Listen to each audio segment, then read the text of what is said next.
Agosto de 1883, Salvador da Bahia.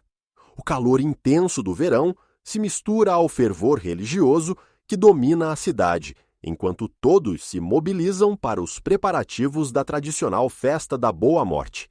Nas vielas e ruas da Cidade Alta, procissões se formam, velas são acesas com cuidado, e os fiéis organizam seus pedidos a Nossa Senhora, suplicando por uma passagem tranquila para o outro lado. É essa a única esperança de liberdade de a qual muitos negros ainda se atrevem a aspirar. Na grandiosa casa dos Mendoza, uma família de comerciantes portugueses que já está radicada no Brasil há 3 gerações, as irmãs Rita e Josefa despertam antes que a luz do dia comece a iluminar as frestas da casa, prontas para mais uma jornada de trabalho forçado. Rita, com seus 28 anos, tem uma estatura alta e robusta. Suas mãos, marcadas por cicatrizes, são testemunhas silenciosas de uma existência dedicada a tarefas árduas e pesadas. Josefa, com 22 anos, é menor e mais delicada, mas seu olhar penetrante revela inteligência e vigilância. Aprendeu em silêncio a captar cada detalhe ao redor, capacidade que lhe salvou a vida ao longo de 2 décadas de cativeiro. Os 7 irmãos Mendoza receberam como herança não apenas a sólida residência e as posses do patriarca, mas herdaram também sua cruel precisão. Antônio, o mais velho, já com 52 anos, conduz os negócios familiares com uma autoridade implacável. Carlos e Manuel, os gêmeos de 48 anos, estão sempre em disputa entre si para determinar quem esgota mais o trabalho dos escravizados.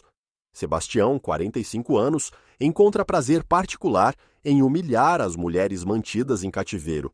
Francisco, o de 42, responsável pela contabilidade da casa, trata os escravos meramente como números anotados em seus registros. José, aos 39, é dominado pelo álcool e, nessas ocasiões, entrega-se à violência, sem qualquer restrição. Pedro, o caçula de 35, une uma inteligência afiada a um sadismo inquietante, tornando-se talvez o mais ameaçador de todos. A rotina estabelecida na casa Mendoza é opressiva e sem descanso. Rita permanece na grande cozinha, dedicada a preparar 3 refeições diárias para os senhores e seus convidados. Josefa está encarregada da limpeza detalhada dos aposentos situados no andar superior, além da metodologia rigorosa para conservar as roupas sofisticadas da família. As 2 irmãs conhecem intimamente cada corredor, cada escada sinuosa, cada sala daquele casarão de pedra que, para elas, transformou-se numa verdadeira prisão. Em uma manhã abafada de agosto, enquanto trabalha no preparo do café da manhã dos senhores, Rita acidentalmente escuta uma conversa capaz de congelar seu sangue nas veias. Os irmãos Mendoza discutem a intenção de vender 3 escravos para fazendas do interior ainda antes que o mês termine. Entre os nomes mencionados está Benedito, um garoto de apenas 14 anos, órfão e assustado, que Rita acolheu e cuidou como se fosse seu próprio filho desde sua chegada à casa. Enquanto a cidade gradualmente entra no ritmo frenético dos preparativos para a Festa da Boa Morte, especialmente entre os dias 13 e 17 de agosto, mulheres negras se organizam nas ruas para celebrar uma devoção religiosa que serve também como poderosa forma de resistência. Essa celebração serve como súplica coletiva à Nossa Senhora da Boa Morte, buscando a única saída possível, uma morte e o descanso pacífica que represente a libertação final diante de tanto sofrimento terreno. Observando as movimentações pela janela da cozinha, enquanto descasca batatas com destreza para o almoço dos patrões, Rita percebe a amarga ironia da situação. Enquanto muitos escravizados buscam uma boa morte, ela começa a arquitetar meios para proporcionar exatamente isso aos seus opressores. Na parte da tarde, aproveitando as saídas dos Mendoza para reuniões comerciais no centro de Salvador, Rita e Josefa encontram-se no quintal isolado dos fundos da casa, entre bananeiras e próximo ao velho poço, longe de olhares e ouvidos indiscretos. É ali que Rita divide com Josefa o terrível plano envolvendo Benedito. Para Josefa, o chão se desfaz. O menino é a única centelha de esperança que ilumina suas existências mergulhadas em sombras. A mera possibilidade de vê-lo levado para as plantações de cana do interior, onde quase ninguém sobrevive muitos anos, é devastadora. Nos dias que seguem, as duas irmãs vigiam todos os horários, gestos e hábitos dos patrões com atenção reforçada. Rita observa as rotinas noturnas de cada irmão. Quando cada qual se recolhe, quanto vinho consomem durante as refeições, seus diferentes hábitos no convívio familiar. Josefa, por sua vez, analisa todas as saídas da casa, traça rotas de fuga e identifica os melhores esconderijos, num esforço preciso de planejar uma ação ainda indefinida que começa a tomar forma em suas mentes. A esperada festa da Boa Morte se aproxima e, junto dela, surge a ocasião perfeita. Os Mendoza organizam uma celebração exclusiva em sua residência para 15 de agosto, atraindo outros comerciantes e renomes da elite local. Será uma noite marcada pelo excesso, comida farta, bebida em profusão, alegria ruidosa. O ambiente ideal, segundo Rita e Josefa, para desencadear sua vingança. No sótão, Rita descobre um volumoso estoque de piche naval, material utilizado na impermeabilização dos navios financiados pelos Mendoza para o tráfico negreiro. Esse piche, ao ser aquecido, se transforma em uma substância densa, pegajosa, que adere à pele de modo irreversível, causando ferimentos graves. Conforme o dia 15 se aproxima, cada detalhe do meticuloso plano das irmãs é ajustado. Não há mais espaço para medo em seus corações, apenas uma fria firmeza acumulada por anos de submissão e sofrimento. Para elas, a festa da Boa Morte marcará literalmente o fim dos 7 homens que foram responsáveis por transformar seus dias em angústia permanente. Enquanto as celebrações nas ruas evocam esperanças religiosas, Rita e Josefa se preparam para impor aos Mendoza um destino cruel, o oposto de uma morte tranquila. Em 15 de agosto de 1883, Salvador amanhece abrasadora como de costume. O suor escorre pela pele ainda antes do sol surgir por inteiro. Nas ruas, os devotos de Nossa Senhora da Boa Morte se entregam a preces humildes, rogando proteção e a graça de uma passagem serena para a eternidade. Na casa dos Mendoza, Rita e Josefa iniciam mais uma jornada, conscientes de que esta será a última que enfrentarão sob o jugo da escravidão. O dia é consumido pelos preparativos intensos para a festa que ocorrerá à noite. Rita começa suas atividades ainda de madrugada, elaborando um banquete refinado à altura dos exigentes padrões da família.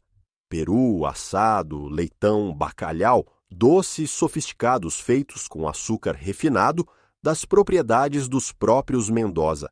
Josefa assume a organização meticulosa do salão de festas, estendendo as melhores toalhas de linho, polindo a prataria até que brilhasse intensamente, posicionando as cadeiras ao redor da mesa, preparada para 12 pessoas. Os convidados reúnem o topo da sociedade escravista de Salvador. Comerciantes de escravos, grandes proprietários de engenhos, autoridades coloniais, homens que enriqueceram à custa da exploração humana e que, uma vez mais, festejam os lucros obtidos pelo sofrimento alheio. Durante a tarde, Rita faz repetidas idas ao sótão, supostamente à procura de utensílios de cozinha estocados ali, mas, na verdade, transportando disfarçadamente pequenos baldes de piche para o térreo. O material, geralmente reservado para os navios, será derretido em grandes panelas na cozinha, aproveitando o calor do forno aceso com os preparos do jantar. Enquanto isso, Josefa dedica-se a um estudo detalhado da disposição dos quartos ocupados por cada um dos 7 irmãos após a festa. Antônio ocupa a suíte principal no primeiro andar. Os gêmeos Carlos e Manuel preferem os dormitórios idênticos do segundo piso. Sebastião fica com o quarto azul, Francisco com o verde, José ocupa o aposento dos fundos no mesmo andar. Pedro, o mais novo, escolheu o cômodo térreo com acesso alternativo ao jardim. O piche esquenta devagar nas pesadas panelas de ferro, tornando-se cada vez mais espesso, aderente e perigoso, quente a ponto de causar queimaduras devastadoras em contato com a pele. Rita faz um teste com uma vareta.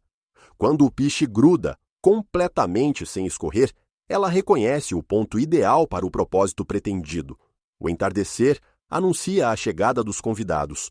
Rita assume o papel de serviçal exemplar, circundando as mesas com discrição, olhos baixos, passos suaves e atentos. Cada rosto dos homens que ela serve se fixa de modo indelével em sua memória, como um mosaico de ódio e repulsa cultivadas ao longo dos anos.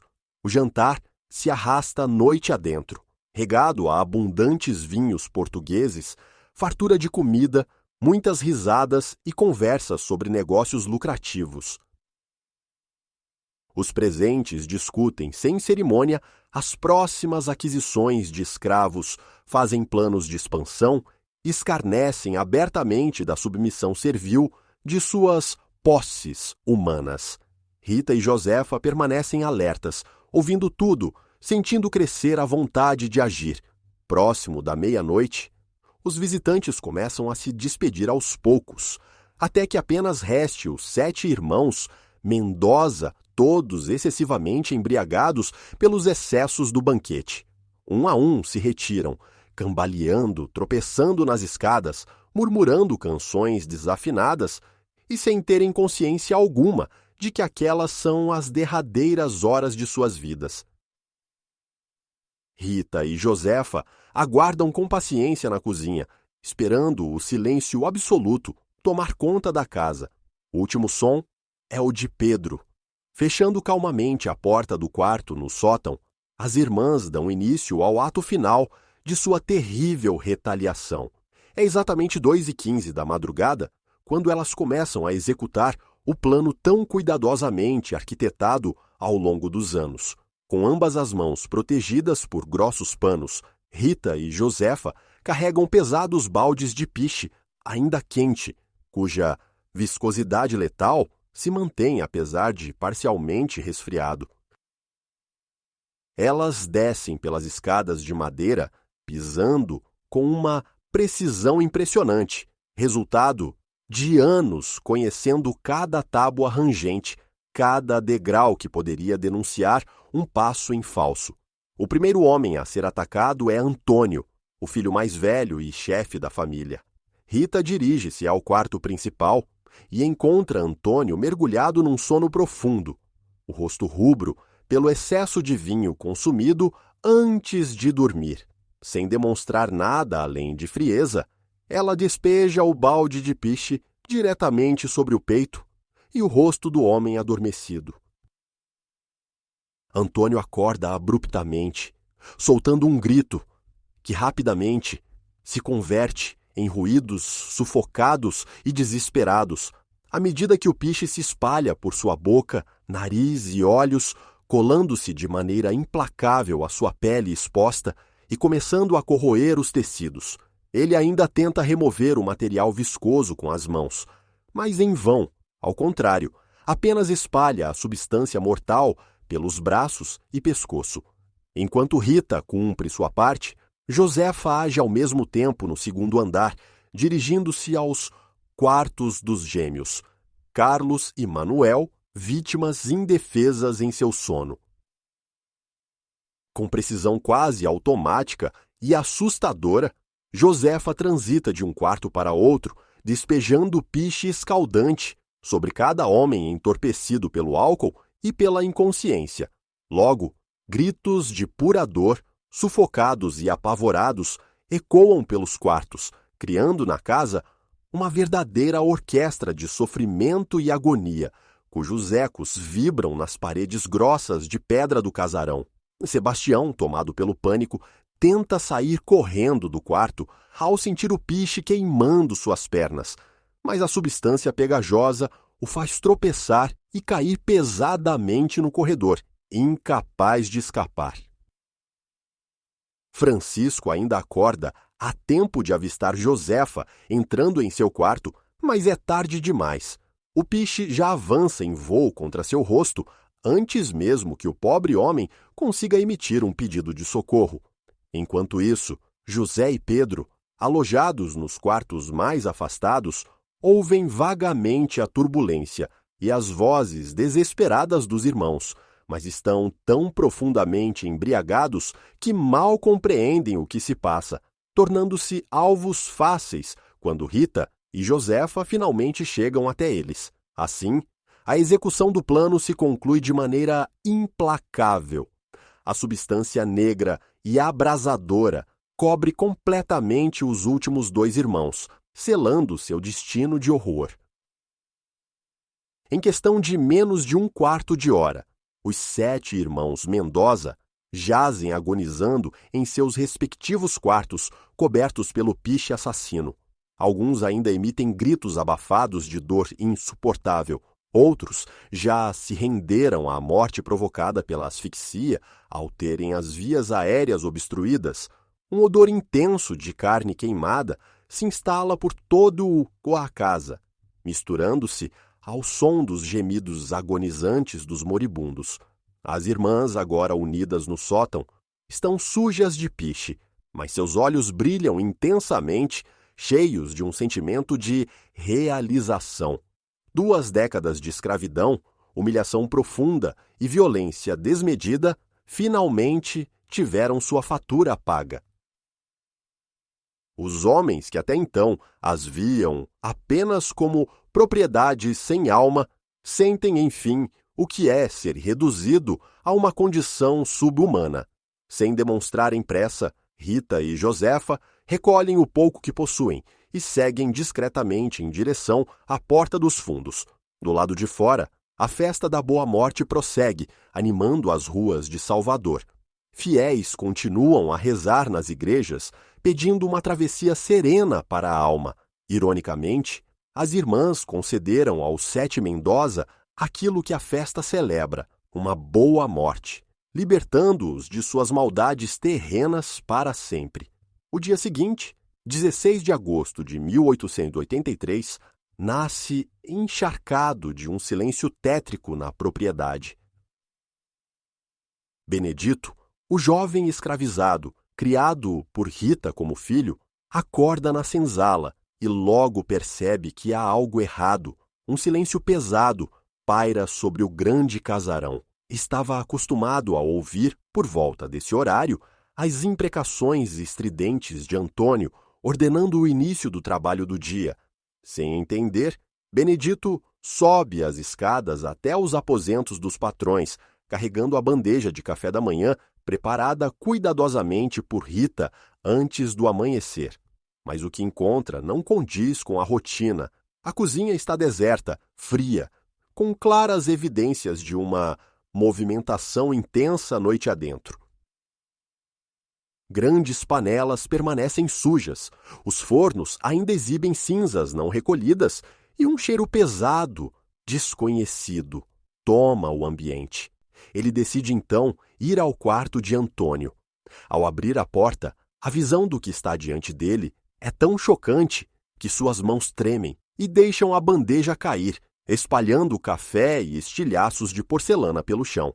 Antônio está imóvel sobre a cama, corpo envolto por uma camada espessa de piche escuro e brilhante que se prendeu aos cabelos, pele, lençóis e travesseiros.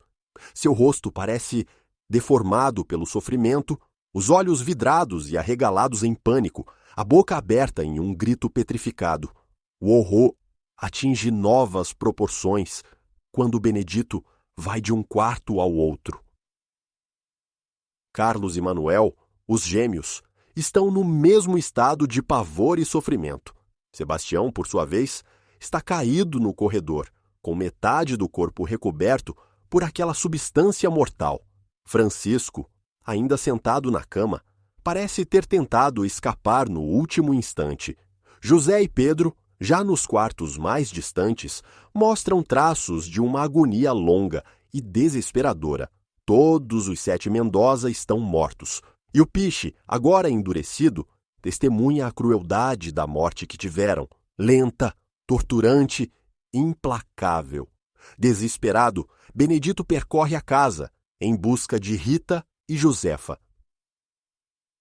Mas ao chegar à senzala, tudo o que encontra são as camas vazias das irmãs, arrumadas apressadamente, como se tivessem sido abandonadas durante a noite. Faltam algumas peças de roupa e os calçados mais resistentes.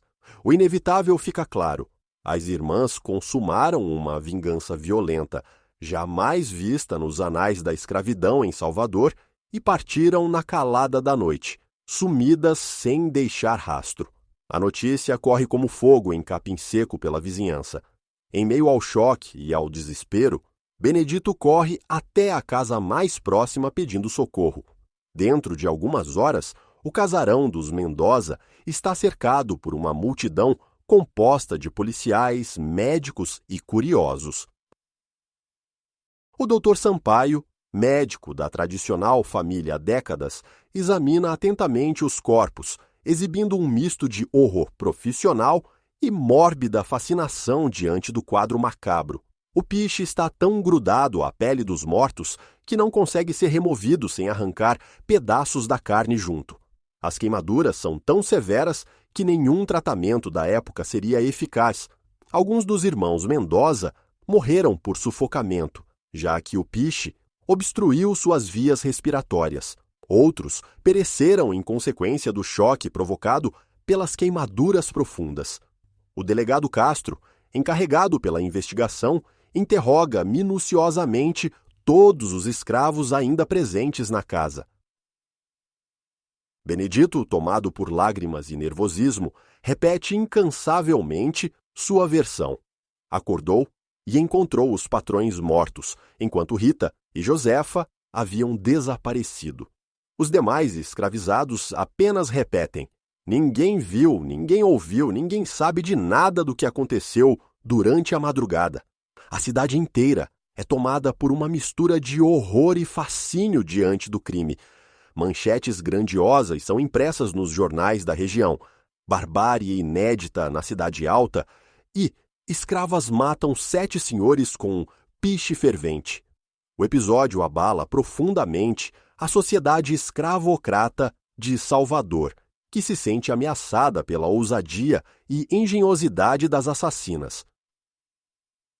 Porém, em outro universo, nas senzalas, nos terreiros, nas esquinas abafadas e escuras, onde vivem os cativos, a história corre em tom bem diferente.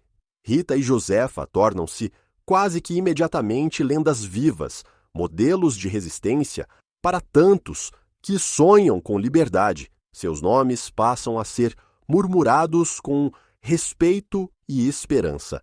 A festa da Boa Morte, que deveria se encerrar oficialmente no dia seguinte, 17 de agosto, adquire repentinamente um significado sombrio e impactante. Durante as procissões noturnas, algumas mulheres negras acendem velas a mais. Não estão apenas pedindo uma boa morte para si mesmas, mas agradecendo por aquelas que tiveram finalmente a passagem que mereciam. O delegado Castro monta uma operação de caça sem precedentes para capturar as 2 fugitivas. Ordens são emitidas, cartazes são fixados por toda Salvador. prometendo uma recompensa de R$ 1.000 para a captura de Rita e Josefa vivas. Detalhes de suas características são amplamente divulgados. Rita, mulher negra, cerca de 28 anos, alta, forte, com marcas de cicatrizes nas mãos. Josefa, mulher negra de 22 anos, de estatura média, marcada por um olhar profundamente penetrante. Contudo, por mais que informantes sejam interrogados, esconderijos revistados e estradas bloqueadas nas entradas e saídas da cidade, nenhum traço das duas é encontrado, como se a própria Salvador tivesse engolido as irmãs, protegendo-as da justiça dos antigos senhores. Enquanto isso, a mansão Mendoza, agora deserta e impregnada pelo cheiro persistente de piche e morte, encontra Benedito e os demais ex-escravos à mercê da incerteza. Sem ninguém para reclamar posse sobre eles, teoricamente estão livres, mas rapidamente percebem que liberdade jurídica pouco significa em uma sociedade que ainda não sabe lidar com a presença de negros fora das amarras da escravidão. O casarão passa a ser evitado por toda a vizinhança. Histórias de assombrações pipocam, barulhos misteriosos à noite, aparições de figuras humanas recobertas de piche, gritos espectrais, ecoando sem cessar. O lugar, que antes era símbolo de riqueza e poder, se transforma num monumento vivo do terror que um dia os oprimidos podem lançar sobre os opressores, caso sejam levados ao limite. Enquanto toda Salvador ainda digere o impacto do crime mais ousado que já testemunhara, Rita e Josefa já estão longe dali, caminhando pelas estradas poeirentas e cheias de incerteza em direção ao interior profundo da Bahia. Leva apenas o que conseguem carregar junto ao peito: coragem, memória e a chama inextinguível da liberdade que, enfim, conquistaram às custas do sangue dos que tanto as feriram. Essencial e inquestionável, pela primeira vez, as irmãs sentiam em todo o sul do seu ser o sabor genuíno da liberdade. A vingança estava finalmente consumada, mas a travessia rumo à verdadeira emancipação apenas se iniciava. Uma semana decorrida da descoberta dos cadáveres na residência dos Mendoza, a cidade de Salvador se transformou em um caldeirão fervilhante de rumores e conjecturas a respeito do paradeiro das duas mulheres foragidas. O delegado Castro, sentindo a urgência do caso, ampliou as diligências a todo o recôncavo baiano, convencido de que Rita e Josefa não poderiam ter trilhado uma distância significativa apenas a pé. Contudo, as irmãs surpreenderam mesmo os mais tarimbados investigadores, demonstrando uma habilidade de articulação e estratégia acima do esperado. Durante os anos em que sofreram sob o regime da escravidão, Rita e Josefa criaram secretamente uma rede complexa de contatos composta por escravizados, libertos e até alguns brancos humildes que, por simpatia, apoiavam suas aspirações de liberdade. Agora, essa rede funcionava como uma verdadeira locomotiva clandestina, transportando as fugitivas de uma casa oculta para outra. Na noite seguinte ao crime, percorreram 12 quilômetros a pé até alcançarem uma fazenda abandonada próxima às franjas de Salvador. Lá, quem as acolheu foi Tomás, um negro forro, cuja subsistência vinha do trabalho de barqueiro no Rio Paraguaçu. Tomás não se deu o trabalho de questionar o que havia se passado. As marcas escuras de piche nas vestimentas das irmãs já diziam tudo o que precisava saber.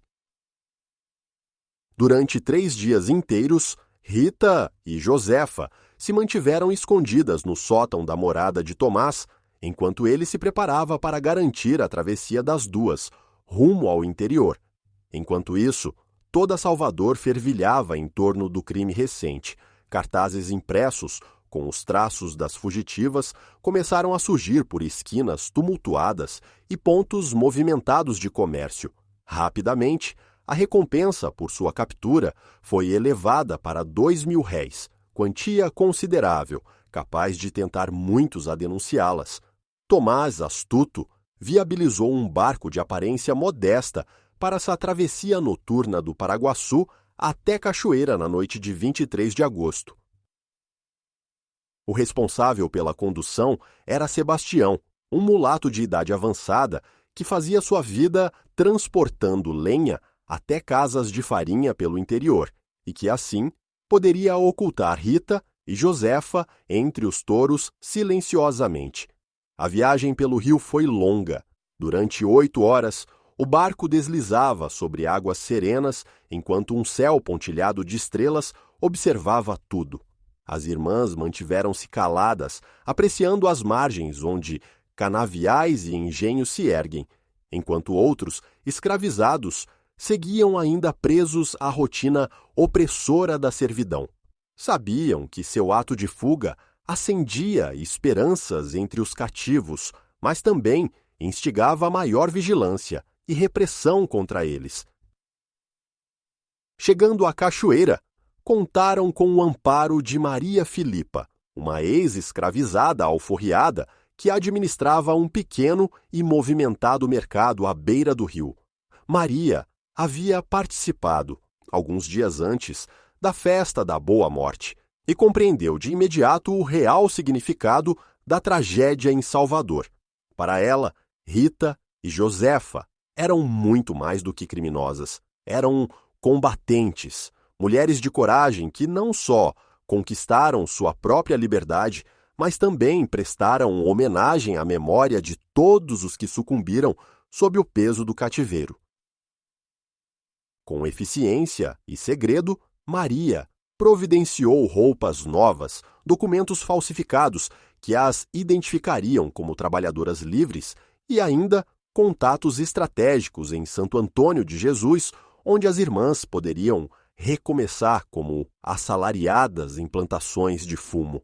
A transformação foi radical e detalhada. Rita tornou-se Ana, adotando uma nova identidade. Josefa passou a responder por Clara. Ambas cortaram os cabelos, alteraram o andar e até mudaram acentuadamente o modo de se expressar. Nesse ínterim, o delegado Castro, desorientado por pistas falsas, redobrou esforços na busca. Informantes de má-fé propagavam boatos de avistamentos das fugitivas em várias regiões. Alguns juravam tê-las visto rumando para o sul em direção a Ilhéus. Outros afirmavam que embarcaram rumo ao Rio de Janeiro. Havia também quem garantisse que se refugiavam nos quilombos secretos da Chapada Diamantina. A verdade, porém, era que Rita e Josefa permaneciam muito mais perto do que se imaginava. Em Santo Antônio de Jesus, conseguiram trabalho em uma plantação de fumo que pertencia ao coronel Bernardino, um português envelhecido, cuja forma de lidar com empregados era marcada por uma decência motivada não pela bondade, mas pela conveniência. Trabalhadores satisfeitos produziam mais e davam menos despesas. Lá, as irmãs puderam, pela primeira vez, experimentar traços de uma vida comum. Acordavam de acordo com sua própria vontade, comiam apenas quando sentiam fome, recebiam um pagamento regular, dormiam em camas individuais numa modesta residência coletiva de mulheres livres. Mas adaptar-se não foi simples. Décadas de escravidão haviam moldado seus corpos e mentes para uma submissão quase reflexa. Rita frequentemente despertava sobressaltada, aguardando gritos de algum feitor ao amanhecer. Josefa mantinha a cabeça baixa, mesmo ao interagir com colegas que agora a tratavam de igual para igual. Enquanto isso, notícias sobre o crime se alastravam pelo sertão, disseminadas por viajantes e mercadores. A cada narração, a história ganhava contornos novos e surpreendentes. Em algumas versões, Rita e Josefa teriam matado uma dúzia de senhores. Em outras, tinham libertado todos os escravos da cidade antes de desaparecer. Fatos e mitos se entrelaçavam e as irmãs acabavam elevadas à condição de símbolos de resistência para todo o miúdo Nordeste. Na fazenda de Bernardino, ouviam essas histórias com sentimentos mistos de orgulho e receio. A cada versão ampliada, tornava-se mais plausível que alguém viesse a desconfiar da ligação entre as discretas Ana e Clara e as famosas foragidas de Salvador. 3 meses após o crime, chegou uma notícia inquietante à fazenda. Delegado Castro, agora, contava com capitães do mato, caçadores especializados na recaptura de escravos, homens treinados que conheciam os esconderijos tradicionais, trajetos clandestinos e artimanhas utilizadas por cativos em fuga. Não restou dúvida para Rita e Josefa, deveriam partir novamente. Aquela relativa paz de Santo Antônio de Jesus estava chegando ao desfecho. Era preciso ir mais longe, talvez procurar refúgio em Minas Gerais, ou até mesmo arriscar o sul, territórios onde a chance de reconhecimento seria consideravelmente menor. Na véspera da fuga, subiram juntas uma colina próxima à fazenda e contemplaram, em silêncio prolongado, a vastidão do recôncavo. Avistavam-se extensos canaviais, engenhos fumegantes, pequenas cidades dispersas e o rio serpenteando preguiçosamente entre as plantações. Uma paisagem bela, mas maculada pelo sofrimento e sangue derramado por incontáveis gerações de escravos. Enfim, Rita rompeu o silêncio que já durava horas. Josefa apenas assentiu com a cabeça. Tinham ido muito além de vingar-se dos 7 homens impiedosos, haviam semeado ali uma semente de esperança capaz de germinar nos corações de outros que padeciam sob opressão. Quem sabe, pensavam, outras pessoas pudessem reunir coragem para desafiar, resistir e romper a aceitação passiva do destino que lhes fora imposto. Na manhã seguinte, Ana e Clara deixaram a fazenda do coronel Bernardino, levando consigo apenas um pequeno fardo cada uma e os documentos obtidos graças a Maria Filipa. Tomaram a estrada rumo à Feira de Santana, iniciando assim a primeira etapa de uma longa jornada que as levaria para longe de tudo aquilo que conheciam.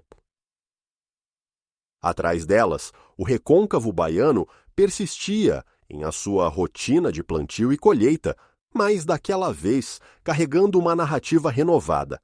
A saga de 2 irmãs que haviam demonstrado que até mesmo os mais esmagados pela opressão podem, um dia, encontrar caminhos para reagir quando a adversidade se torna insuportável. Dezembro de 1884, Feira de Santana. 1 ano e 4 meses transcorreram desde o crime que sacudiu Salvador. Agora, sob as identidades de Ana e Clara, as irmãs labutam em uma modesta olaria localizada na periferia da cidade. Rita, agora Ana, preserva seu disfarce dedicando-se à preparação da argila, um ofício extenuante que suas mãos duras realizam com destreza invejável. Josefa, respondendo por Clara, supervisiona a queima das peças no forno, tarefa que solicita precisão rigorosa e paciência incessante. O dono da olaria, seu Antônio, era um português migrante que viera ao Brasil fugindo da miséria em sua terra natal. Sua postura diante das funcionárias oscilava entre brusquidão e justeza, jamais ultrapassando os limites da crueldade, pagando ordenados honestos e permitindo que morassem numa pequena casa nos fundos do terreno. Para ele, Ana e Clara não passavam de boas trabalhadoras, cujo passado obscuro pouco lhe importava. Exatamente o tipo de pessoa que não costuma vasculhar segredos alheios. A metamorfose das irmãs era notável. Rita, agora Ana, passou a andar encurvada, como se suportasse sobre os ombros um fardo silencioso. Suas palavras eram poucas e os olhos permaneciam abaixados, cultivando, de propósito, uma aparência submissa e discreta. Já a Josefa, chamada de Clara, adquirira um tique nervoso. Estava sempre olhando furtivamente sobre o ombro, como se esperasse, a qualquer momento, ser surpreendida, descoberta. As marcas profundas e invisíveis deixadas pela escravidão persistem de modo estranho ao lado da nova condição de liberdade.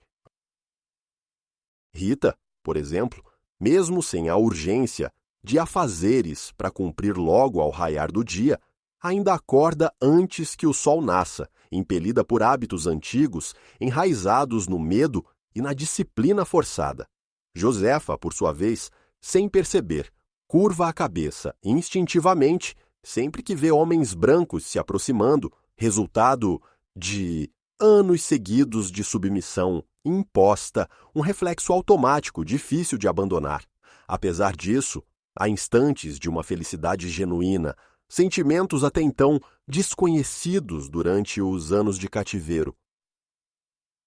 Agora podem satisfazer a fome assim que ela aparece, podem repousar sempre que o cansaço pede, podem conversar entre si sem medo de represálias ou de ouvidos atentos às suas palavras. Esses pequenos privilégios, que para muitos são banais, para elas traduzem o verdadeiro significado da liberdade conquistada. A notícia do crime envolvendo os Mendoza continua atravessando vilarejos e engenhos pelo sertão baiano, mas desta vez vem misturada com outras narrativas de insurreição negra. Começam a circular boatos sobre sabotagens em fazendas, fugas organizadas por cativos e até ações de enfrentamento direto contra feitores cruéis. O exemplo dado por Rita e Josefa parece ter desencadeado um clima de desafio e desobediência que deixa as autoridades inquietas e tensas. Na olaria, as irmãs escutam tais relatos trazidos por viajantes e pequenos comerciantes que aparecem para adquirir as peças de barro produzidas ali. Cada história de resistência bem-sucedida provoca nelas uma alegria silenciosa e um sentimento de pertencimento àquela onda de transformação. Elas percebem que o seu ato de vingança foi, na verdade, apenas o ponto de partida de algo maior, uma sutil mudança na maneira como tantos oprimidos passaram a enxergar as próprias capacidades de lutar e buscar novos rumos. Certo dia, um fato inesperado quase compromete toda a segurança construída em torno de suas identidades inventadas. Um comerciante vindo de Salvador chega à olaria, disposto a negociar produtos para abastecer suas lojas. Trata-se de um homem que frequentava regularmente a casa dos Mendoza e conhece os rostos de Rita e Josefa. Assim que ele aparece, instala-se um clima imediato de apreensão. Rita, para não despertar suspeitas, se mantém cabisbaixa e continua a modelar a argila, mas sente o olhar insistente do homem pousado sobre ela. Josefa, tentando escapar da atenção, se abriga atrás do forno, fingindo checar a temperatura das peças no braseiro. Durante alguns minutos, que parecem nunca terminar, o comerciante observa as duas mulheres em silêncio, com uma feição indecifrável. Por fim, ele vai embora sem dizer palavra. Mesmo assim, as irmãs entendem que escaparam por muito pouco. A cada mês passado, cresce o risco de cruzarem o caminho de alguém que possa desmascará-las. Feira de Santana, embora grande, não está distante o suficiente de Salvador para garantir o anonimato e a plena segurança. No verão de 1885, as ruas começam a sussurrar sobre leis novas relacionadas à escravidão. A chamada Lei dos Sexagenários traz liberdade aos cativos com mais de 60 anos, reacendendo tímidas esperanças entre aqueles que há décadas aguardam por um livramento. Entretanto, para a maioria dos escravizados, a tão sonhada emancipação ainda parece inalcançável, quase uma fantasia distante. Nesse clima de incerteza, Rita e Josefa debatem com frequência seu próprio destino. Cogitam ir para muito longe, talvez Minas Gerais, talvez São Paulo, onde os rostos facilmente se perdem entre as multidões, mas ao mesmo tempo sentem o apego à Bahia, à terra natal e ao cenário de sua vingança. A decisão definitiva é tomada quando seu Antônio, patrão e dono da olaria, anuncia sua intenção de vender o negócio e retornar a Portugal. Sem ocupação e desprotegidas, as duas não veem alternativa senão partir novamente. Reúnem aquilo que conseguiram economizar, planejam uma nova fuga e se preparam para reinventar, mais uma vez, suas identidades e trajetórias. Na última noite em Feira de Santana, sentam-se juntas no quintal da pequena casa humilde, onde moraram por mais de 12 meses. Olham para cima e veem as estrelas salpicando o céu limpo do sertão. Naquele instante, permitem-se fantasiar que são apenas duas mulheres livres, desfrutando a serenidade de uma noite qualquer. O silêncio é interrompido quando Rita faz uma reflexão que resume tudo o que viveram, desde a fuga definitiva de Salvador. Josefa a acompanha nos sentimentos. Concordam que a liberdade que construíram com o próprio suor e coragem é completamente diferente daquela concedida por decreto ou emendas de lei. É uma autonomia, surgida da convicção de que nenhuma adversidade é intransponível quando encarada com valentia e firme propósito. Na manhã seguinte, já sob os nomes de Ana e Clara, as duas irmãs deixam Feira de Santana a bordo de uma carroça que segue para Jacobina, dando início ao percurso que as levará depois até Minas Gerais. Carregam poucos pertences, mas levam consigo um bem infinito, a experiência transformadora de terem enfrentado o poder opressor e saído vitoriosas. Quando a carroça se afasta, levantando nuvens de poeira na estrada, as duas não voltam o rosto para rever o passado. O caminho pela frente é incerto, mas, pela primeira vez, pertence a elas. E depois de uma vida inteira de servidão, isso vale mais do que qualquer sonho já sonhado. No mês de junho de 1888, já estabelecidas em Ouro Preto, Minas Gerais, passados 3 anos desde que partiram de Feira de Santana e 5 desde o crime que redefiniu suas existências, Rita e Josefa, agora conhecidas pela comunidade local como Joaquina e Benedita, recebem uma notícia histórica que ressoa em todos os cantos do país. A princesa Isabel assinou a Lei Áurea, abolindo de vez a escravidão no Brasil. A informação chega por boca de tropeiros que descem da capital, trazendo mercadorias e novidades para a região forjada pelo ouro. De repente, as ruas íngremes e de pedra de Ouro Preto se enchem de pessoas negras livres que dançam, cantam e celebram o fim oficial de mais de 300 anos de escravidão. Os sinos das igrejas tocam sem parar, fogos de artifício explodem no alto do céu e, pela primeira vez na história brasileira, não existem mais escravos. Rita e Josefa, observando toda aquela explosão de alegria, da janela da pequena pensão onde encontraram emprego, sentem emoções conflitantes e intensas, vibração, melancolia, ironia. Afinal, 5 anos antes, elas haviam conquistado sozinhas o próprio direito de serem livres, pagando um preço caríssimo em sofrimento e risco de vida. Agora, milhões recebem de graça aquilo pelo qual as irmãs lutaram com tudo o que tinham. Dona Sebastiana, a proprietária da pensão, uma senhora mineira viúva com genuíno senso de justiça, fica sabendo da abolição e reúne todos os funcionários, estejam livres há pouco ou há muito tempo, para uma comemoração especial. Pela primeira vez na vida, Rita e Josefa participam de uma festa onde já não há separação entre quem manda e quem serve. Com a aprovação da Lei Áurea, a pensão transforma-se num abrigo importante para ex-escravos desorientados que cruzam Minas Gerais sem destino claro nem meios de subsistência. Muitos ali chegam vestindo apenas o que têm no corpo, portando nada além de relatos dolorosos sobre terem sido deixados na estrada pelos antigos senhores, sem amparo ou consideração mínima. Rita reconhece nos olhos desses recém-libertos o desamparo de quem foi solto sem nenhuma preparação, nem recursos para começar uma nova vida.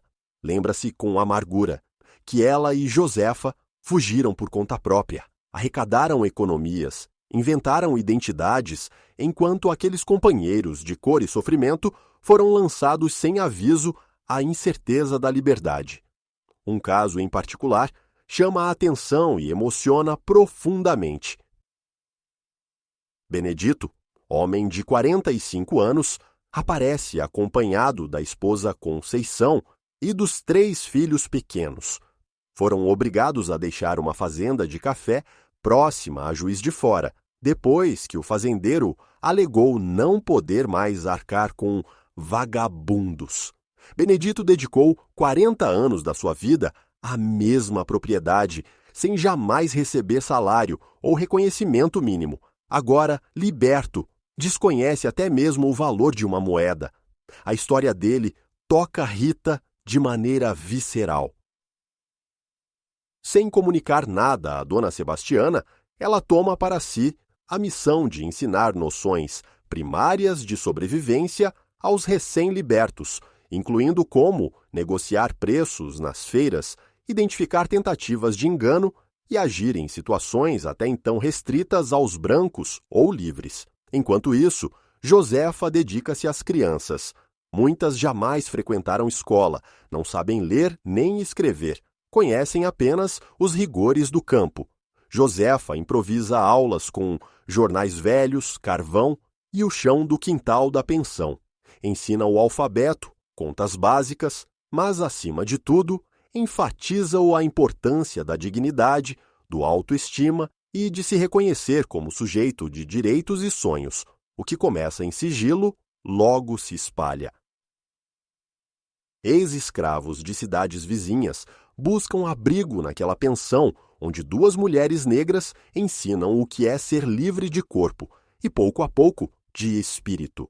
Dona Sebastiana logo percebe e não apenas permite a iniciativa, como aproveita para oferecer estrutura e apoio.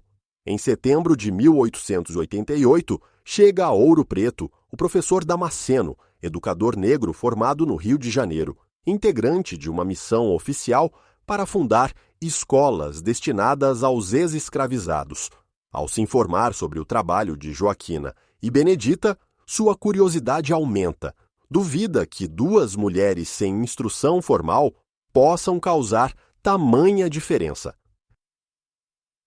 Mas, durante uma longa conversa que atravessa toda a noite, Rita e Josefa acabam surpreendendo o mestre com um conhecimento prático e profundo sobre os obstáculos e desafios enfrentados pelo povo recém-liberto. A travessia do regime escravocrata para a vida em liberdade é tema central nas conversas entre Rita e Josefa. Elas enfatizam o valor inestimável da autoestima, debatem estratégias para superar décadas de condicionamento psicológico imposto pela escravidão e alertam sobre os riscos e obstáculos que ex-escravizados despreparados podem encontrar em sua nova condição. É nesse cenário que o professor Damasceno apresenta uma sugestão que terá efeitos definitivos em suas trajetórias.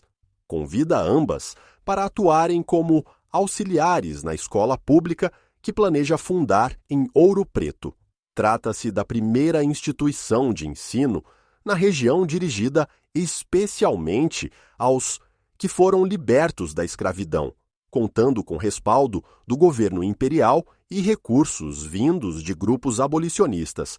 Rita e Josefa acolhem a proposta, sem hesitar, sentindo pela primeira vez, desde a fuga de Salvador, que encontraram uma missão superior à simples sobrevivência. Agora, podem fazer uso das próprias experiências, carregadas de dor, superação e esperança, para auxiliar outros na difícil travessia pelo universo da liberdade recém-conquistada. A Escola da Liberdade abre suas portas em outubro de 1888, instalada em um solar histórico, gentilmente cedido pela Câmara Municipal. Rita passa a ministrar aquilo que denomina de competências práticas da liberdade. Instrui sobre como lidar com dinheiro, negociar contratos de trabalho, portar-se perante tribunais e órgãos públicos, conhecimentos fundamentais para quem nunca tivera direitos civis. Josefa assume as turmas de alfabetização inicial e aritmética, mas seu verdadeiro foco é o que passa a chamar de educação da dignidade. Entre os primeiros alunos estão os próprios refugiados que atravessaram a pensão de Dona Sebastiana. Dentre eles, Benedito, e seus familiares se destacam pelo empenho. O homem que jamais compreendeu o valor real de sua força de trabalho, finalmente aprende a calcular um salário digno e a lutar por remuneração justa pelos serviços prestados. Sua esposa, Conceição, vai saborear o aprendizado da leitura já aos 38 anos, redescobrindo a vida por outro prisma. Ainda assim, o aspecto mais inovador do ofício de Rita e Josefa reside na dimensão psicológica. As cicatrizes mentais acumuladas por décadas de submissão e violência estão profundamente gravadas na psique dos alunos. Muitos chegam à escola com gestos e atitudes que refletem a antiga condição. Baixam a cabeça diante de brancos, pedem licença para falar, evitam tomar iniciativas por conta própria. Baseando-se em sua vivência pessoal da luta e libertação, Rita desenha métodos heterodoxos para romper com estes padrões. Organiza dinâmicas em que os ex-escravizados simulam contextos de tensão social, aprendem a argumentar diante de um patrão que nega o salário, como agir em uma delegacia, e de que maneira exigir respeito, sem cair no enfrentamento agressivo. Josefa dedica-se, sobretudo, às crianças, mas suas aulas transbordam o ensino tradicional. Narra a história de heróis negros, apresenta a riqueza das culturas africanas e se empenha para construir um sentimento de valor próprio, onde a sociedade sempre insistiu em inferioridade. Durante o primeiro ano, a escola recebe mais de 200 alunos, dos mais diferentes perfis etários. O êxito é tamanho que autoridades de cidades próximas começam a consultar Rita e Josefa sobre a implantação do modelo. Tornam-se, assim, figuras admiradas não só entre os negros de Ouro Preto, mas em todo o estado de Minas Gerais. A rotina, porém, está longe de ser fácil. Inúmeros ex-escravos aportam à escola carregando traumas profundos, mulheres vítimas de abusos sexuais cometidos pelos antigos senhores, homens exibindo cicatrizes físicas e emocionais perpetuadas por décadas de flagelo, famílias separadas pela brutalidade da escravidão, lutando para se reencontrar depois de anos sem contato. Rita, marcada por sua própria dura experiência de vingança extrema, lida diretamente com os casos mais delicados, entendendo nas profundezas da raiva e do rancor as raízes da dor. Ela não defende o perdão ou a resignação incondicional, mas mostra como transformar a fúria em ação produtiva, ensina a canalizar a indignação como combustível para construir algo bom, em vez de autodestruição. Entre as alunas que mais lhe marcam está Maria do Carmo, que aos 35 anos carregava o fardo de ter sido violentada repetidas vezes por seu senhor durante 15 anos. Maria adentra a escola calada, retraída, incapaz de olhar os outros nos olhos, completamente traumatizada. Rita dedica meses de atenção paciente, contando sua própria trajetória como prova de que a vingança pode renascer como força vital. Aos poucos, Maria começa a recuperar a fala, depois o sorriso e chega a ensinar outras mulheres que viveram dramas semelhantes. Acaba por se tornar uma das mais dedicadas auxiliares, com atuação primordial na orientação de vítimas de violência sexual em suas jornadas de reconstrução pessoal. No campo infanto-juvenil, Josefa concebe um método pedagógico inovador para instruir crianças ex-escravas. Em vez de iniciar pelo alfabeto, destaca logo palavras fundamentais: liberdade, dignidade, direito, justiça. Só depois insere conceitos básicos do ensino formal. A ideia é que, antes de tudo, as crianças compreendam o valor de serem livres, pois só assim a leitura sobre liberdade ganhará sentido. O método revela-se extraordinário. Os alunos de Josefa assimilam conteúdos de maneira mais veloz que nas escolas convencionais, além de crescerem com uma autoconfiança e sensação de direitos essenciais para o futuro. No ano seguinte à inauguração da escola, 1889, Rita e Josefa recebem uma surpresa inusitada. Benedito, o garoto que Rita criara como filho na fazenda dos Mendoza, agora um moço de 20 anos, surge em Ouro Preto em busca das duas. O reencontro é carregado de emoção. Benedito narra como sobreviveu ao massacre, sua venda posterior para uma fazenda isolada na Bahia, e os anos de sofrimento sem entender por que fora deixado para trás. Só com a assinatura da Lei Áurea, ao tornar-se livre, passou a procurar por Rita e Josefa. O jovem, longe de condená-las pela vingança tomada, manifesta admiração pelo destemor demonstrado, compreendendo que a fuga era questão de sobrevivência. Agora deseja se juntar ao projeto educacional das duas mulheres. Benedito torna-se o primeiro professor homem da Escola da Liberdade, com competência especial para atuar junto a jovens ex-escravos, principalmente os que foram separados das famílias ainda crianças, assim como ele fora. Sua chegada fecha um ciclo de emoções que havia iniciado 5 anos antes, na sangrenta madrugada de agosto de 1883. No decorrer de 1889, a escola se amplia rapidamente. Surge uma série de novas turmas, professores são contratados e filiais passam a funcionar em outras cidades próximas. O sistema pedagógico idealizado por Rita e Josefa, unindo o ensino formal à preparação psicológica para a cidadania, é replicado em outros estados. O professor Damasceno registra detalhadamente os métodos, publica-os em revistas pedagógicas, leva relatórios ao governo imperial e organiza conferências para difundir as práticas inovadoras. Sem saber, Rita e Josefa tornam-se pioneiras de uma nova pedagogia de libertação. Contudo, a transformação mais profunda não reside apenas nas técnicas, mas naquilo que cada ex-escravo experimenta ao reescrever a própria história.